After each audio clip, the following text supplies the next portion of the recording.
everybody. Welcome to the Bitcoin Peace and Music Podcast. I have Kemal and Noor here from Adopting Bitcoin Conference in El Salvador and Galoy. Oh my gosh, I'm so excited. Thanks, you guys, for joining me to talk about the celebration that's coming up in November. Hey, thanks Welcome. for having us. Heck yeah. Excited So, to be here. how's it going? How's the prep going? What's happening? I would say it's going pretty good. It's going great, actually. Like we can see it approaching really fast. I think we're feeding off of everybody's excitement as well to come down here and be in El Salvador and experience Bitcoin country for a lot of them for the first time, and hopefully for some also the second time, since if they were there last year. Lots of exciting things happening this year. Lots of new additions. Amazing lineup of speakers. Like Kamal and I think couldn't be happier. I mean, it's going pretty well. What do you think, Kamal? Yeah, it's only 39 days left. So, yeah, not too long. A little over a month, and yeah, I can feel the tickling in my body that I had when I was in Bitcoin Beach and had Bitcoin Beach sand between my toes and the beer in my hand and a couple of Bitcoiners around me. So I'm looking forward to repeat that. It's getting a little bit cold here in Istanbul, and the weather is a little bit nicer in El Salvador. So yeah, I'm I looking confirm. forward to it. I can confirm the weather is really nice here. So Oh my gosh, it's so excited. So this is going to be my first time getting to come down to El Salvador. And so I was supposed to come last year and had some health family issue stuff. And so I'm like, pray we get to still come. And so you guys, so what's on the lineup? Tell everybody here who's listening, like what's going to be happening at Adopting Bitcoin. I'll pull the screen up for everybody. Oh, it's going to be a get together of Bitcoiners from around the world, from all disciplines, from the whole spectrum of Bitcoin disciplines, ranging from cryptography to protocol to economics to philosophy to regulation to anything. I mean, money touches just about any area of life, and there's going to be amazing people from all walks of life, from all over the planet, getting together.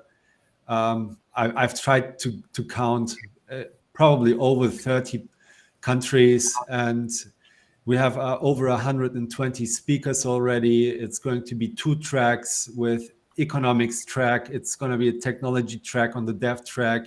We'll have companies presenting themselves, an unconference where people can put their heads together and work on ideas in classroom size for different, yeah, for as much as they want. And we have a fantastic venue in San Salvador that Noor probably can share a little bit more about. It's in the heart of the capital, next to the World Trade Center, and a very generous room. We have a pool where we can have a mining pool party. Oh, And cool. it's going to be, yeah, we're going to have a beer tap that will fill everybody's glasses with for a couple of sets. And yeah, it's going to be brilliant, I think. My gosh, you guys, this line, I'm only halfway down all the speakers. I mean, this is going to be so incredible. Like, so you remember you were just mentioning that there's going to be some opportunities like in a classroom size. It sounds kind of like a hackathon. Is that like something of that nature to like it's get more like people together? workshops. That's how you should think about them. They're more like workshops where people can share their knowledge and maybe also raise a question and hopefully have other more knowledgeable people join the room to answer some of these questions. So it's and they range in different kind of topics. It can be, like for instance, seed signer, or preparing one for how to build a seed signer, Mhm. or John Attack talking about how to inspect the Bitcoin core code, or how to create a marketing strategy for your Bitcoin business, or how to create memes, or it can be really a wide range of topics that can fit to any type of interest of Bitcoiners from all walks of life. Yeah, and there's definitely going to be also room for people that are not technical. So, I mean, we're far out of the phase where only developers can contribute to Bitcoin. Mhm. There's a lot of skills in need, be it from designers to people who know regulation, people who have experience running a business or starting a startup or Yeah. running a node or anything really. But since you mentioned that hackathon, there's actually also, we're going to cooperate with the awesome guys from bolt.fun. Mm. If you haven't heard them, check them out. They're bringing together developers for hackathons, mostly online. But for this season, they have planned something really cool. So there's gonna be an international hackathon taking place at multiple conferences. So it's going to be at the Bitcoin conference in Amsterdam. It's going to be at the Plan B event in Lugano. And it's also going to be at Adopting Bitcoin in San Salvador. And so we are participating in this. And yeah, there will be um, people participating in this hackathon and showcasing their project on the workshops on the unconference track. And yeah, it's going to be a lot of stuff that's happening. Definitely. Okay, so what would you suggest for some people who are coming for the first time? What would be some good suggestions for folks who are like, "Yeah." I think for me it would be don't stay for at least 1 week more after the conference. I think that would be my the top of my suggestion, because El Salvador is a beautiful country. It's like literally a hidden gem in terms of what you could do, the different things that you can discover, and it's tiny but it's so rich with different activities. So that would be something I would highly recommend to people. Just stay another week. And so like so you're in El Zonte right now, right, Noor? Correct. And Because we're so here tonight. So yeah. how did you guys get involved with this project here in El Salvador? So I'd love to hear both of your backstory and how you got involved with adopting Bitcoin. Kamal, you should start. Yeah, sure. Before I go, I want to give a recommendation too.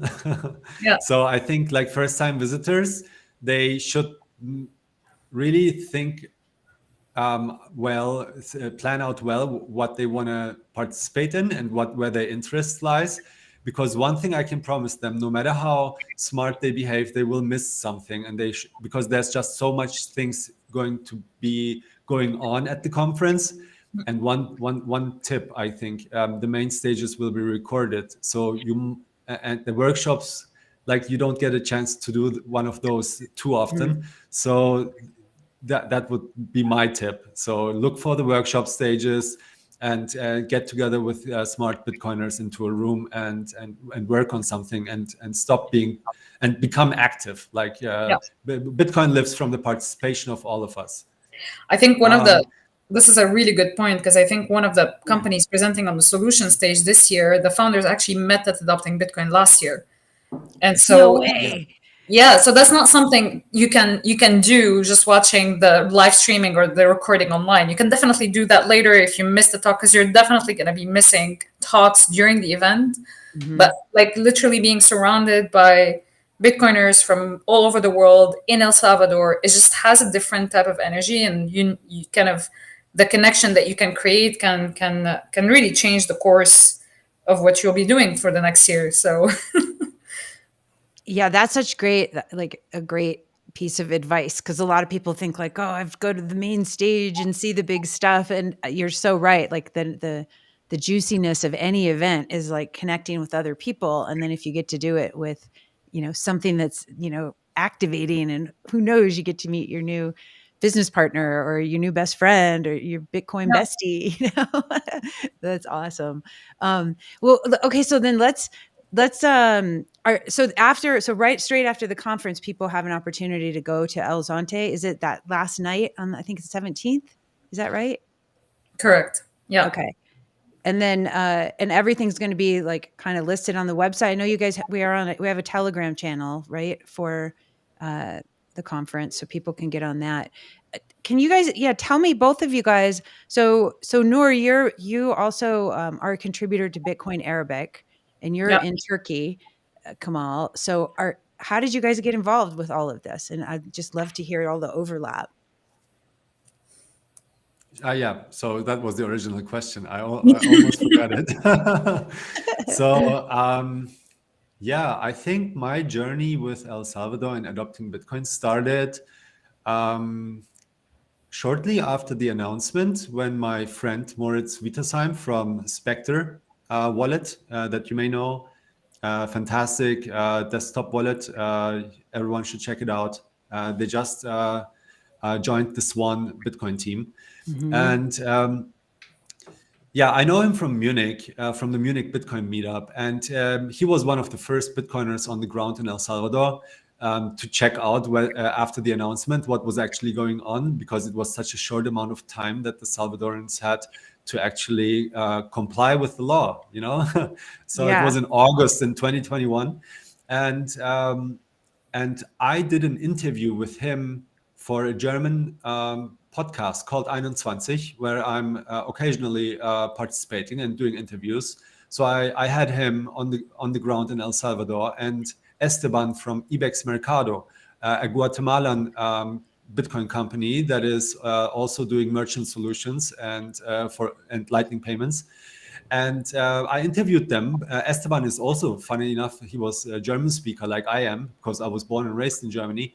Mm. And we talked about it, and they told me everything about El Salvador, how the situation is, how very few people actually have a clue what's going on, and how they're going to react to the Bitcoin law, and how excited they were, and how they think everything will develop, and what they think like needs to happen now. At that time, the idea for adopting Bitcoin didn't even exist. But shortly after, Moritz, together with our CEO at Galoy, Nicola Berti, who was also on the ground, because he tailored the Bitcoin Beach wallet to the needs of the community in Bitcoin Beach in El Zonte, where everything basically had its beginning. Um, he put us those two put their heads together and thought, hey guys, we need to have a Bitcoin conference in El Salvador. Like, if this is going to be Bitcoin country, like, there needs to be a Bitcoin conference here, and people need to, and Bitcoiners need to come from all over the world, and yeah, both learn from the Salvadoran people and their journey to adopting Bitcoin, and also teach and bring their knowledge, because there's like a huge need now all of a sudden. And so that's how it started. And Moritz basically connected me with Nicola, and that's how I got involved. And I was obviously like immediately like, oh my God, this is amazing. Let's do this. Yeah, so that's how I joined, and maybe Noor can tell her story. Yeah. And then I saw the announcement of the conference on Twitter, and I was like, "Oh my God, this is something I can help with." So I reached out to Nicholas and Chris, the co-hosts of the conference, and I told them, "Hey, I'd love to work on a Bitcoin project," and so I met up with them a couple of times, and then Chris was like, "Okay, yeah, we do need help, but we need somebody on the ground in El Salvador, and we need them next week to be there." Because the conference is in a month and a half and we still have a lot of things to figure out there and we have no one there. So I packed my stuff. I was in Canada, Montreal, packed my stuff and moved down here. And I've been here ever since, which is crazy. And then I started working with Galoy as well because I loved it. I mean, you can't there's just a good quality of life here. Lots of Bitcoiners all the time, and yeah. And then we decided to do the conference again, and we decided to do it again in El Salvador just to be sure to kind of bring back, because you can only accomplish so much in 3 months, right? The conference actually happened a month and a half after the law went into effect, and so there's still a lot to learn about this experience, about how things are advancing here, and then Salvadorans are also more thirsty to learn about Bitcoin this year as well, now that they're more familiar with it, now that they have interacted with a lot more Bitcoiners. So we kind of had to do it here again. Like we had the responsibility to do it here again. So, so yeah, so here I am in Alzante, which is great. And Yeah. how long have you guys been Bitcoiners before, getting involved with this? Have you guys been involved in Bitcoin for a long time? Kamal, go ahead.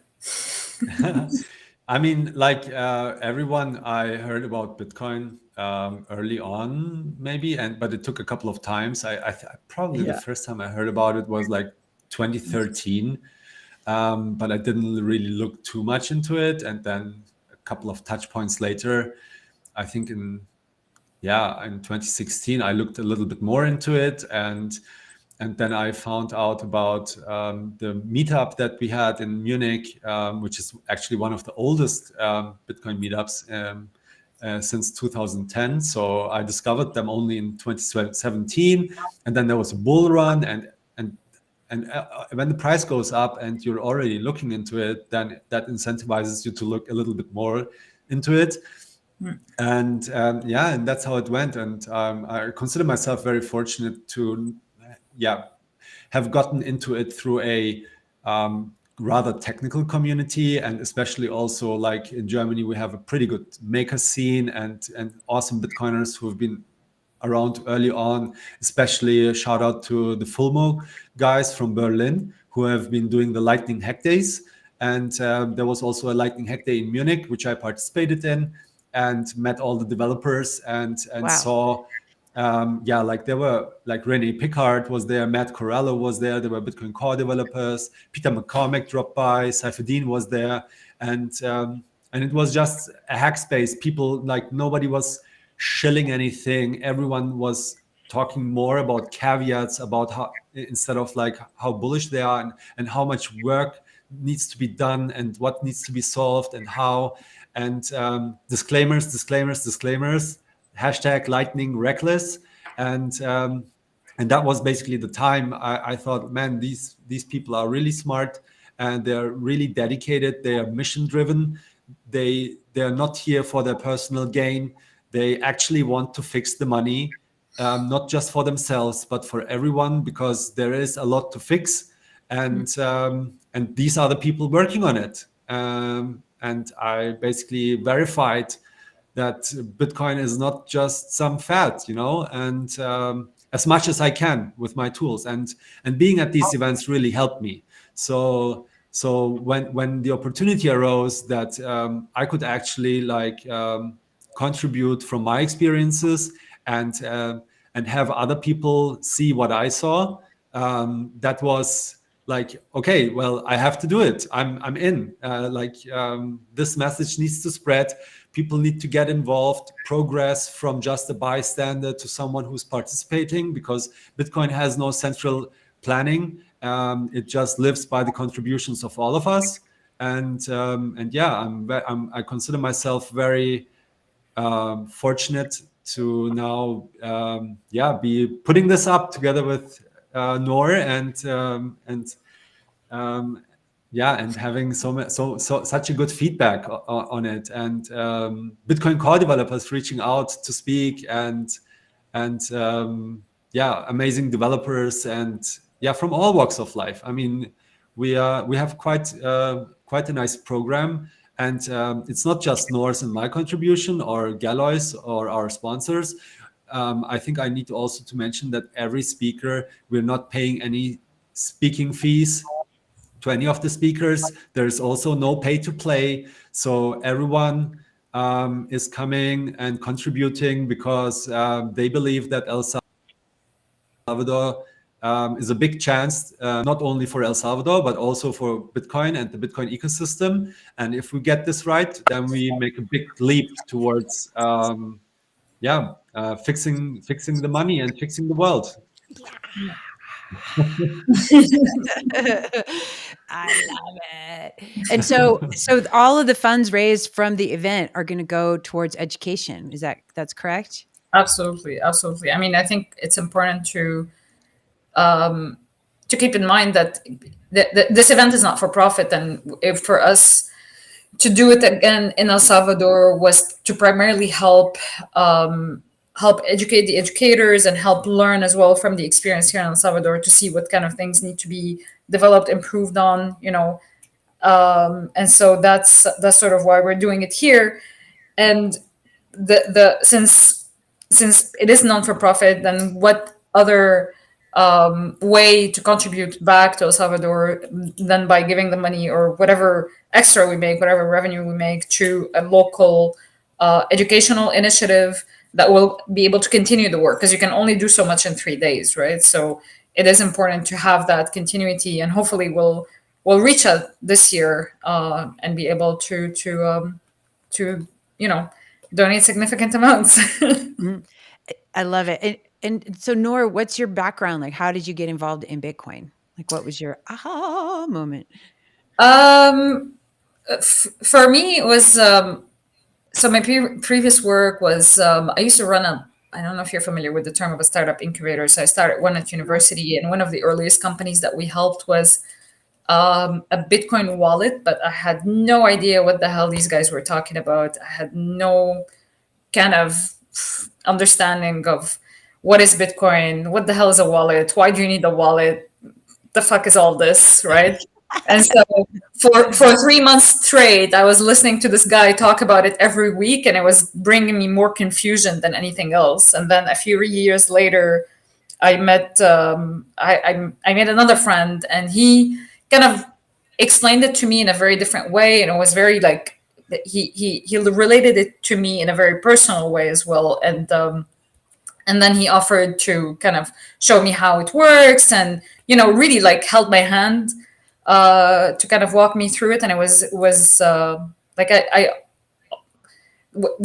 we've lost touch since, because I don't know what he's doing in life right now, but I think I owe it to him in a lot of ways why I'm into Bitcoin, because he was really my mentor at the time, and I was lucky also to have right next to my house in Montreal the Bitcoin embassy, where Francis Pulio used to hang out all the time, and a lot of Montreal Bitcoiners used to hang out all the time, and they were hosting a lot of meetups. And when I would go there, I'm not technical, right? So I would be like, oh my god, these guys are too smart for me. I need to get the hell out.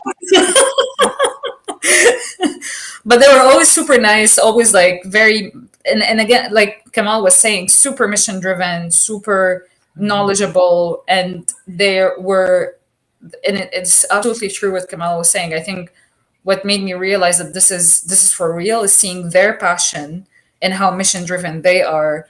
And I only got involved, very, very recently with primarily through the work that we started doing with Bitcoin Arabic, which was very simple, right? It's like, okay, now we have a lot of content about Bitcoin in primarily in English.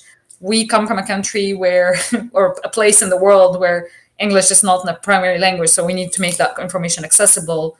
So we started translating, put it on a website, and now we have a lot of different initiatives that are popping up. It's just about putting out the signal, right? And then more people start joining. Podcasts are being created. We have a Telegram group of node runners. I think there is now about 30 of them, and a huge Telegram group with people just walking in, asking questions about from what is Bitcoin to how to run a node, and all kinds of questions. And you have super knowledgeable guys answering them in Arabic, and all the information is available, which is great.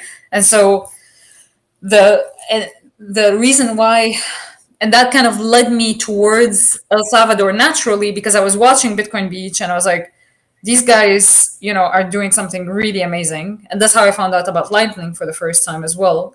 And the work that Galoy has done there, but I wasn't really kind of familiar with Lightning. And still, I mean, even though I work with Galoy, I'm still learning a lot. I'm still kind of there's a lot to be learned, and yeah, and now it's sort of kind of like a dream position to be in, of being given the responsibility of organizing this conference. It's not something I take lightly, because we see it. We're not necessarily the organizer; we're just the stewards of the community at this point, right? So we want everybody to feel as part of this as possible.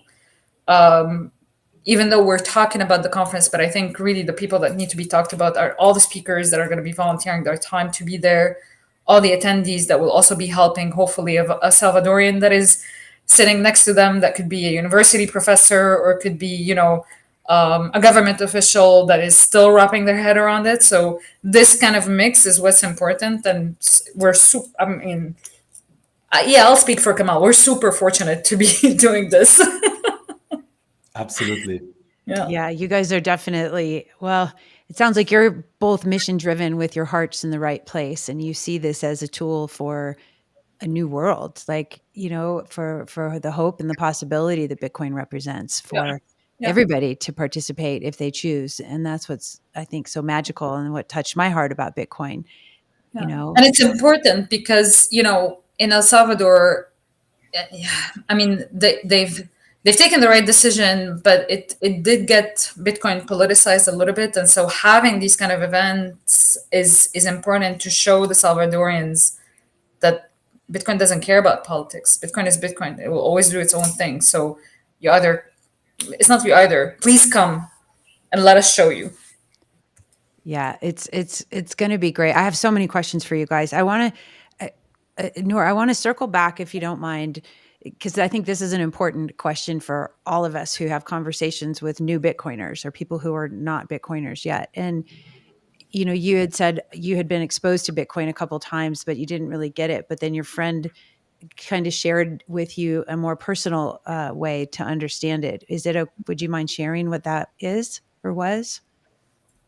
Um, You don't have to if it doesn't feel right, but no, sure. I can keep it very brief. Like so I used to live in Libya back in the days, and my mom was still there in 2011. And I think the first time I held my own seed phrase was when it clicked, because the what happened is that she needed to leave everything behind and get the hell out, get to Canada as fast as possible, because there was, war, chaos, everything. And I think that's what made it click, is like, no matter where she would be, Bitcoin would be her tool, right? Would have been her tool. And that's what made it kind of click in my mind. It's just that being self-sovereign is something super important for a lot of people in the world. And I think a lot of it may not be possible for a lot of them. That's why I think the work Galoy is doing is super important. Like community bank models are going to be very life changing for a lot of people. And so yeah, so that's how it made it click. That was my aha moment. That was my aha moment too. When I was listening to one of Alex Gladstein's podcasts, and he was talking about a woman who was escaping, where she was living, and she got everything robbed from her, but she had her seed phrase and she was able to start her life again. And I was like, oh, okay, I have to learn all I can about this. This is magic. This is the most magical thing in the world, like, and music, of course. But it is, it's like this powerful tool. And I feel like this is such a mission that we all get to be on in our own ways with our own gifts to add. I'm not a developer either. I'm not a cryptographer. I'm not, a millionaire or anything. I'm just Val. But I know that this is like, okay, I got to get the word out here on this stuff. So, well, I'm glad that we're all on this mission. How's it been going with, what have been the biggest obstacles that you've seen in El Salvador on the ground with adoption and education? Um, I think the first hurdle, and I've touched on it a little bit earlier, is that Bitcoin got politicized a little bit here in El Salvador, and obviously, if not everybody has to be in agreement with the government, and so sometimes they associate something that wrongfully they associate it to a specific government without necessarily thinking too much through it, right? Mm-hmm. So that was the first hurdle, is just getting that two things separated, right? And then obviously the second thing is educations. How do you bring knowledge about Bitcoin to 6 million people as fast as possible? And that's something that people are still working on, and I kind of I have a lot of respect to the grassroots initiatives that are popping up, like Mi Primer Bitcoin, that are apparently doing a class in what used to be one of the most dangerous areas of El Salvador for adults this weekend, and initiatives like Torogos, for instance, as well, that are bringing education to developers in El Salvador so that they can benefit from the new economy that is being built here. And obviously Hope House, Bitcoin Beach, that are constantly going. Like I get a call from Chimberry, and it's super cool. So when you live here, sometimes you get a call from Chimberry. He's like, "Hey, we're going to this town tomorrow to give a class to 100 students. Can you come?" You're like, yeah. Like, hell yeah, I'm coming. So these kind of initiatives are super important, and I think what they're doing that is really smart is that they're starting with with teenagers, right? So they're trying to, as much as possible, educate teenagers, because these are the do's and dudettes that will show their parents and grandparents how to use a Bitcoin wallet, right? In a really simple way. And it's working slowly but surely, right? So you can't necessarily imagine that in a year or less so you're gonna have 100% adoption, because up until last year a lot of people in El Salvador have never heard of Bitcoin before, right? And so it will take for them some time and maybe another bull run for them to really catch on. I'm excited for the next bull run, to be honest, to see what's gonna happen here. Me too. So are the enthusiasm of the young people, do they get it? Are they understanding it from, the big picture? Not the big, I can't say that they're understanding it from the big picture for all of them, unless they've done the classes with Mhm. either Hope House or Premium Bitcoin, etc. But when you try to show them like how to use a Lightning wallet, for instance, they're a lot more open, right? They're all their ears and eyes are all open to kind of and they're letting you kind of play around with their phone to show you how to use it properly, and that's always super cool to do. It's always fun to do. I think that's because they're not politicized yet. They're Yeah. children, right? They don't care about, like, there's I'm talking to Nora almost every day since Yeah, she's been in El Salvador. So yeah, even though I'm not there, I know from her. So she's telling me that, and it makes a lot of sense that, I mean, young people, yeah, they are not politicized yet, yeah, whereas like adults, they might maybe not like the government or this government or government in general, and then just yeah, reject Bitcoin altogether yeah, because they reject something else, you know. Whereas kids are not like that generally. Like, even if I look at my daughter, she's like maniac for my smartphone because she's only 10 months old, you know. Oh But my God. Get me. um, I know. yeah, she wants to lick it all over, to pull it from her hands. I mean, kids love technology, and Bitcoin is just the best technology. Money is a technology, and yeah, they're interested in it, and it just works. If it just works for them, all of the stupid stuff that adults have in their heads, it's not gonna yeah, matter, because what remains will be, hey, does it work for me? How many people do I have to ask for permission yeah, so it can work for me? Do I have to actually have an address for myself, yeah, or can I just download an app from the app store and install it on my phone, you know, without asking anybody for permission? And can I do transactions that someone may not like?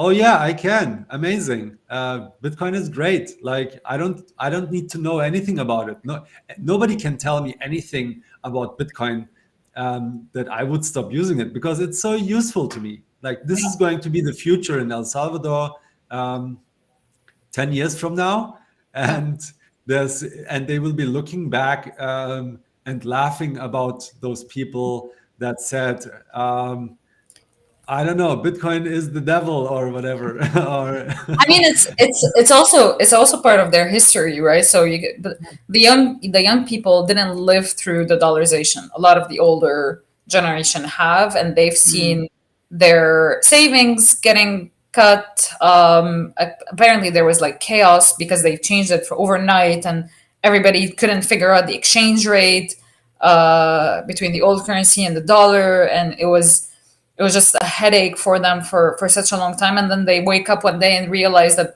who this actually benefited, and it didn't benefit them. It benefited a certain level of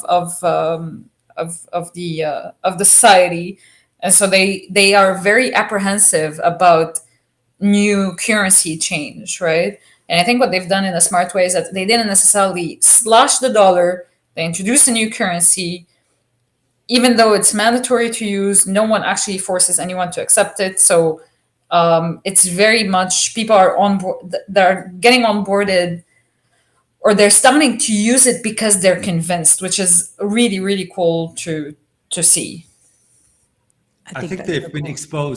exposed to Bitcoin, and that's a good thing. Like government should Yeah. expose their people to good things, and Bitcoin is good, and the Salvadoran people are light years ahead of the rest of the world because they have been exposed to Bitcoin now. Now everyone needs a couple of touch points. Hey, if my government had told me in 2011 that I should look into Bitcoin, I would like be kissing their feet, like, and that's what the youth of El Salvador will do 10 years from now.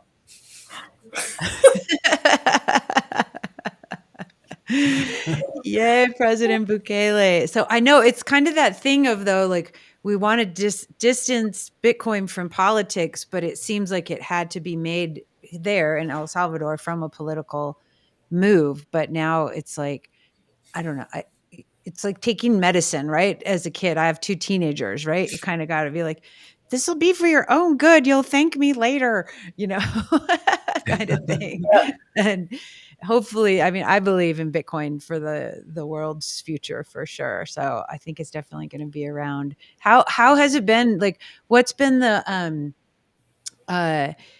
the reception with the Arabic community? Like you said, you've got some folks there. Like, what are some of the questions, the obstacles that get thrown up? What are some of the like, yeah, I totally get this. Like, what's the two sides of the coin there?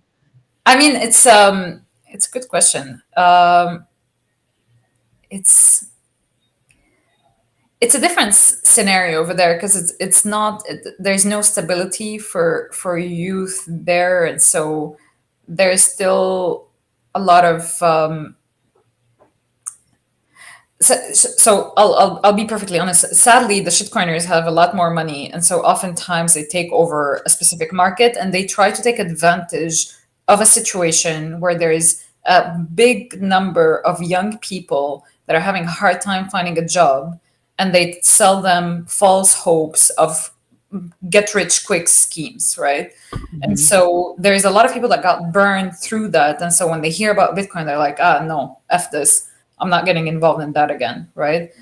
And so what we're trying to do as much as possible is to kind of build a base of solid, principled Bitcoiners that understand what it is, and that can teach others. Again, it's always in preparation of the bull run, so that once these scammers start, going around trying to get people to give them money to invest in, whatever shitcoin, we already have an army that can protect these people in a way and give them the right information and protect the right information. So that's sort of where we're at the moment. So we're still very much in the early phases, right? So we're still very much, helping people understand and wrap their head around Bitcoin. It's not easy because it's something that you still need to dedicate a lot of time to, especially at the beginning, which is time that unfortunately a lot of people in that region don't have necessarily, because they have to work, because they have to do, take care of their family, take care of, life, or survive in certain cases. And so that's sort of how we're doing it. And we've tried different ways, right? So one of the things that we've tried as well is to get them to understand that it is money and you can get paid no matter where you are by anyone. And so we try to kind of help them through giving them some, some work through the website directly, like, can you write an article about this, or can you translate this piece for us? And they get paid a little bit, and then hopefully that will make them, that will get them to click. That it's not just, you don't necessarily have to be, I don't know what you think. So sometimes I think about it. I find myself wondering, like, do you really need to understand everything, or do you just need to understand that this is money, all right, and you can use it anywhere, no matter where you are. It's that simple, right? And so, yeah. Yeah, that's powerful. How this is just I could have you guys on for like 5 hours and still not have enough time to ask you all these questions, but I won't take up all of that time of yours because I know you're super busy planning a monster conference. Um, um, We're happy to be here, Valerie. Yeah. Thanks I'm for so having happy us. to see you guys, and I can't wait It's to give you okay. all the It's big okay. hugs. It's going to be so great. Um, how has Bitcoin changed your relationships in your life? Like kind of before and after Bitcoin? Like, cause I know for me, I have a lot of like, whoa, before Bitcoin people and now my after Bitcoin people. And so how has it changed your relationships in life?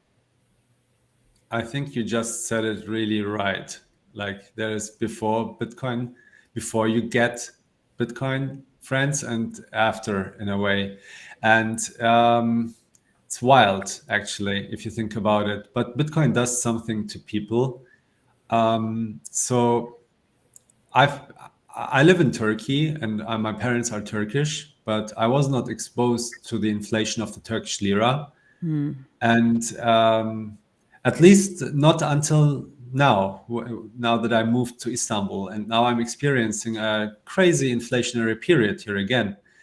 And I've read also about the theory of what it does from the Austrian school, like it creates high time preference people that very logically are spending the money before it loses its value and purchasing stuff and consuming stuff. So it actually accelerates consumerism, and it also accelerates a certain hedonistic lifestyle, where and a nihilism, where you Mhm. don't where you think like, well, nothing is in your control anyway. Like no matter, like something is rigged, the game is rigged, Yeah. and something is wrong, but you can't put your finger on it. And yeah, I mean, what is wrong is that the money is broken, and that it's been designed that way, and that it's causing pain and inhibiting even mankind to really, yeah, unchain its potential, because constantly people are being stolen from. And that's just a deep injustice in everyone. Like I know everyone knows people, and I know it from myself. Something's been wrong. There's even that meme, like a splinter in your mind, and you don't know what it is, and it makes perfect sense to me, both in theory and from my observations, that bad money, soft money, money that can be infinitely printed, and just, yeah, is is bad for civilization. And because you need hard money to be able to save, to plan ahead into the future, and load your time preference, and not behave like an instant gratification monkey. Like Mhm. humans are a little bit like quite sophisticated animals, right? Not just basic animals that are just um, consuming on every tick. I mean, and we didn't have good money for quite a long time. So I've been raised in Europe in more or less peace, but that peace had a big price, and it seems. And I think like it's time for fixing the money, man. It's just so obvious to me that people that are being stolen from, um, they're just going to hold a grudge against everyone around them and be less willing to cooperate. and will be trying to steal from others, which is a symptom of eroding morals. And so it's, I think I see, like, in my mind at least, I see a very clear connection between morals of individuals and in a society, and and and the money, and not being stolen from. Like, if we can get to a place where people are simply not being stolen from anymore, I think, yeah, it's going to be a better place for all of us. And yeah, I think everyone should be able to agree on that. Actually, like, I don't even understand why it's so contentious. I know, I don't think people understand, and when I started learning, I'm only like a year and a half new into Bitcoin and this whole world, but like once it clicked, I got it, and it was that story from Alex, and it was also just learning about the money printing that happened during COVID and just how fast it was in such a short period of time, and when I was just like, you mean like we lost all that purchasing power so quickly because they just kept going, here's another zero on the end of this little ledger that a couple people control. It was like, that's actual stealing. Like that those couple bucks I had in the bank, I can't buy the same amount of things, and that was such an aha moment for me too. And I've done business in my life. I'm not like super rock star or anything, but I used to think I kind of knew a little something. But then I found Bitcoin. I was like, oh shit, I don't know anything. I have to learn everything all over again. Thank God I Yes. did, but it was like, and now I feel like the world's on fire and we have a bucket of water, and I want to go tell everybody, like, here, spread the bucket of water on the fire everywhere so that your family doesn't get hurt, and and that we can have a nice world for each other. And sometimes I feel like my family thinks I'm crazy because none of them are Bitcoiners yet. And this is why I ask you about your relationships too, because I think it is, there's that bridge of before and after. And a lot of times when you're kind of crossing it alone, we're not alone as Bitcoiners, that as we Yeah. know now, but like going from the old world to the new world thinking, it can be a little lonely. How do you, so Noor, how about you? Like, how has it changed your relationships? And I mean, how is it? I'm laughing because I was recently at my brother's wedding, and there was a lot of our old friends there. And so, I mean, I really don't think it has, but what I find it funny is that a lot of them weren't surprised that I'm into Bitcoin now, because they always thought that I'm into weird stuff anyway. So,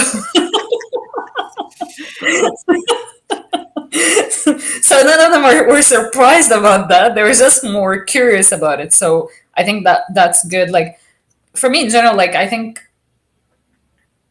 I don't try to force it down people's throat.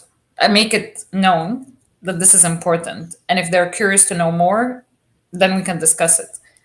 Right. And so that's how I usually approach it with my old friends. And so, and because they know me, they know that, if we're having a conversation, it's probably going to be an interesting one at least, right? So they're not bored having talking to me. That's why they're my friends.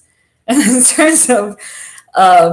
terms of new relationships, I think, just being involved in the Bitcoin space now, the type of people are just so much more eclectic, interesting, from all walks of life that you meet, that have different stories and different perspectives and different knowledge to share.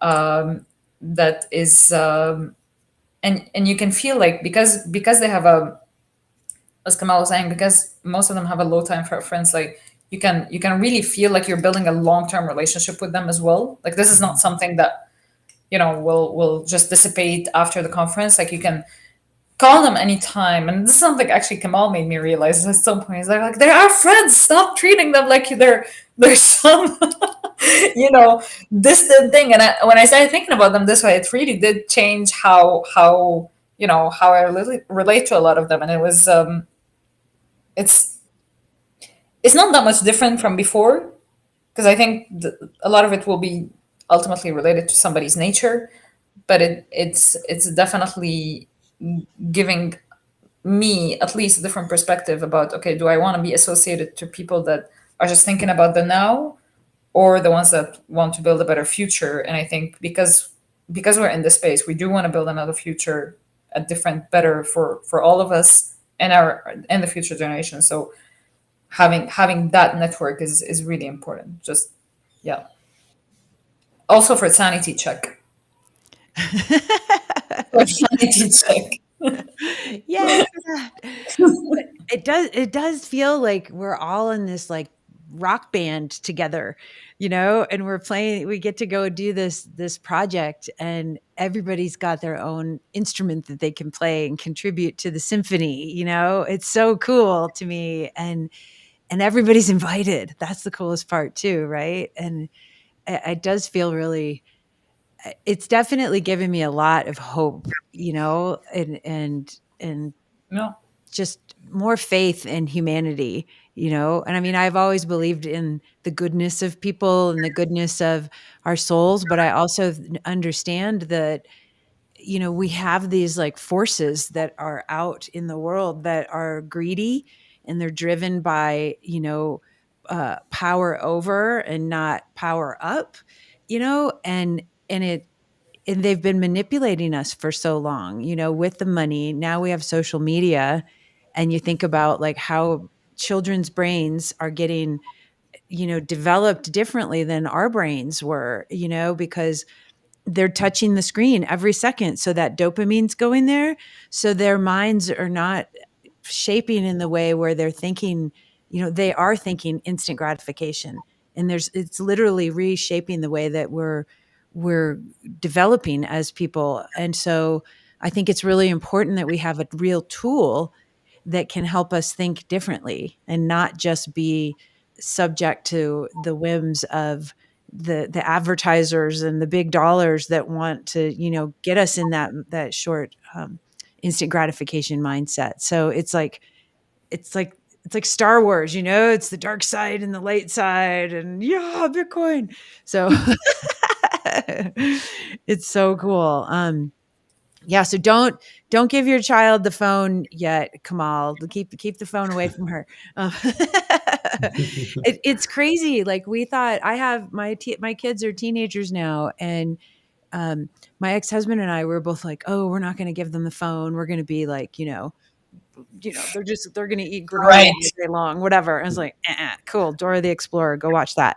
And it just, that's what they love now, And so I was like, oh, I if I could have done one thing differently as a mom, I would have waited a lot longer to let them have smartphones, Yeah. and the tablets and stuff. And so, not that you can't do it. It's just like, because Yeah. it's so good and yummy as a kid. It's like candy for your brain, No, it's Yeah, like yeah, dopamine absolutely. they're getting. Yeah. And so I just, that's, ugh, we always And learn. it's really difficult explaining your kid that they shouldn't have too much sugar. It just tastes so fucking good. I know it's great. And French fries are Daddy, why delicious. are you not giving? Yeah, French fries every day, all day. Seriously, And let's not it's forget difficult to pizza. explain. Like, it's yeah, yeah. Oh my gosh, you guys.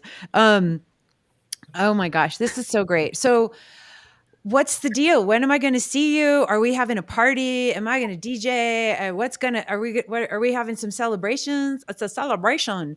What are we doing? What are All we doing of the for some fun? above, all of the above, please, Yes, Valerie. yes to all. Yes Uh, to all. yes to all. Yeah, we're obviously gonna have a party, man. Like we're not, we're not boring people. No, not at all. Not even close. There will be a party on day one, a cocktail with, outside near the pool. It's don't get like wild ideas about the pool. It's a tiny pool. It's more like anyway. It's a tub, really. It's okay. It's going to be our tub. Yeah, exactly. And then on the last But day in a zone, yeah, first, I have to stop you. We have also for the speakers and for the volunteers and the sponsors and all the people that are contributing, we'll also have a day zero where we get together like we did last year, yeah, right? I mean, we don't have to be intransparent about that. yeah, We're gonna do that as well. But yeah, Nor, I just wanted to add the info about day Thank zero. So now you can talk about. you. Ruined the surprise, Kamal. Oh, did I? I know it's not a surprise. It's not a No, surprise. no, It it's was not. just not so public. That's Yeah, awesome. Well, then, do you guys need more volunteers? Like, should we get more people to contact y'all for volunteering? 100%. Yes, please. We need. Yes. Yes, yes, yes. Yes, Should they get Yes. a hold of you yes. individually through Twitter or through the website? What's the best way? They can reach out to either one of us. We're also going to be sharing a form for people to fill out so that they can sign up to volunteer to the event. I think that would actually be the best if they could just hold out a little longer until we have a form on the website where they can Okay, apply for volunteering. So we'll ask for just a couple of questions, and we need quite we have a much bigger venue this year, so we need a couple more volunteers. And also we want like the volunteers not to work 48 hours, so we're going to have like a couple of shifts, so we need like more, so everyone really has some time also to To enjoy the dive into conference. the conference and yeah. Yeah. So they're not. So just to explain, like the way we did it last year is every volunteer commits to working 4 hours a day, and then they get to enjoy the conference for the rest of the time. cool. And so we'll be doing that again this year. So you commit to a certain number of hours per day, and then the rest of the time is yours to do whatever you want to do with, right? So you want to catch up on a talk, etc. We tried as much as possible to also accommodate the timing preference of the volunteers. If there is specific talks that they want to catch and they don't want to be working at that time, that's also, an option that we've taken into consideration when assigning the tasks. Um, and then all we ask is for the person to be reliable, right? So if we ask you to do something and to be there at that time, please be there, because otherwise, it would be a shame to just give a free ticket to someone that is not showing up to their tasks. We have a Yeah. conference to run. Yeah, exactly. Exactly. No, well, and hopefully the ethos and the ethics of people attending understand like we're Bitcoiners and we're all here to like make this awesome together. So um Yeah. I think that really says a lot too about our community. How do you guys have like a local are there a lot of local folks that do you think are going to be showing up? Are people excited in town? Oh yes. So actually, we're going to have we're expecting quite a big amount of local Salvadorans, and part of the reason is that they're actually very nearby to the conference compared to most of the other attendees from all other countries who probably have to book air travel. So they're already there. But also for Salvadorans, since this is the first country that adopted Bitcoin as legal tender, and it's a big thing.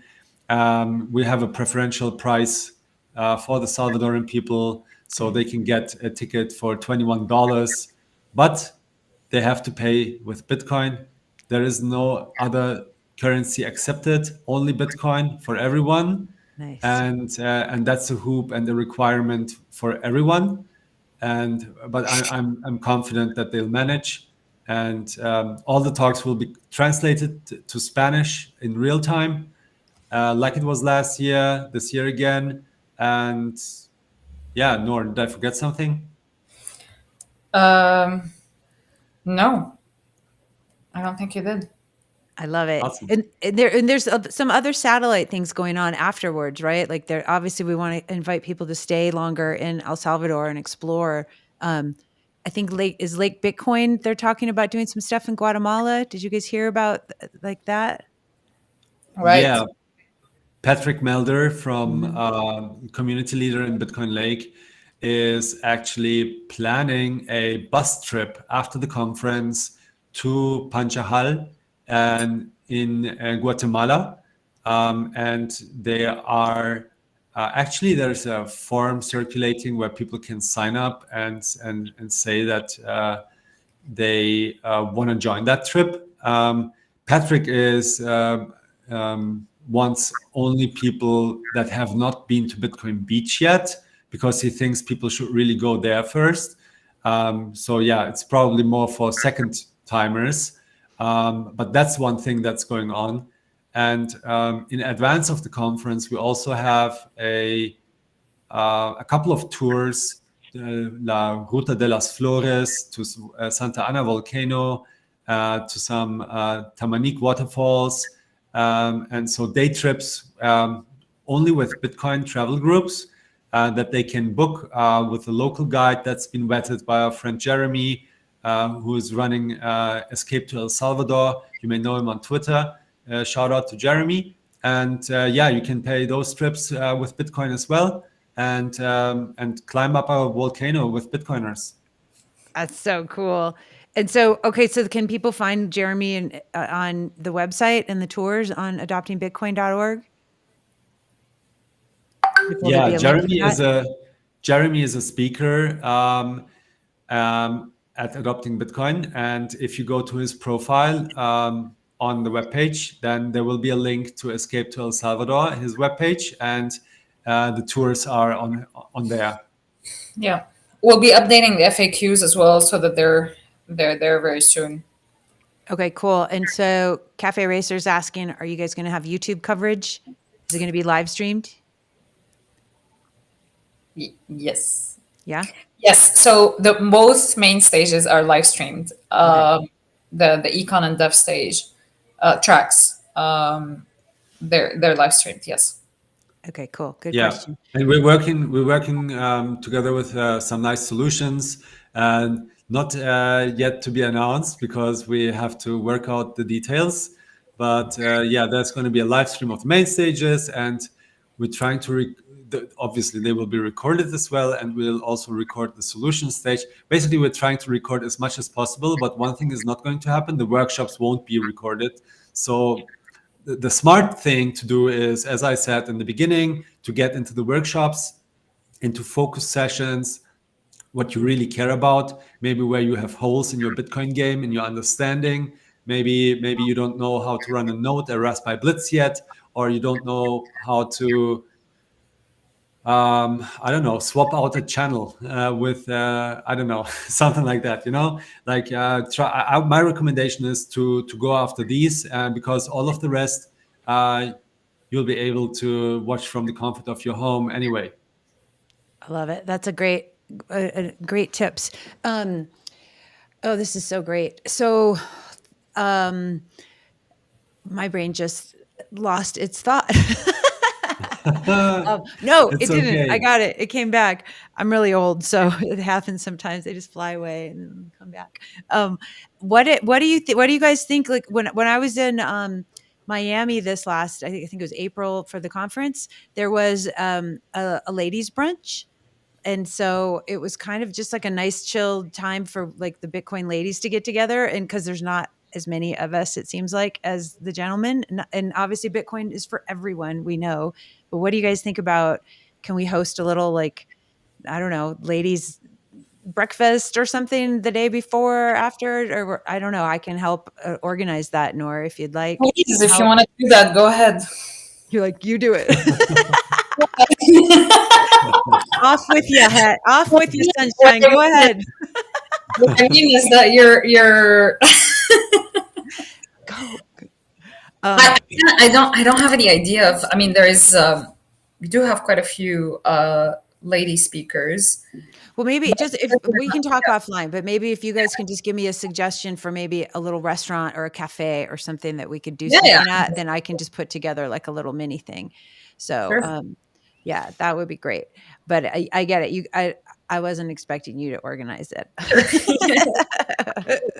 I'll help you find the proper space, or we can. Cool. Yeah, just a suggestion of places maybe we can do something. But yeah, Someone this is should great. also do like a boys meetup, A like boys meetup. just girls I think excluded.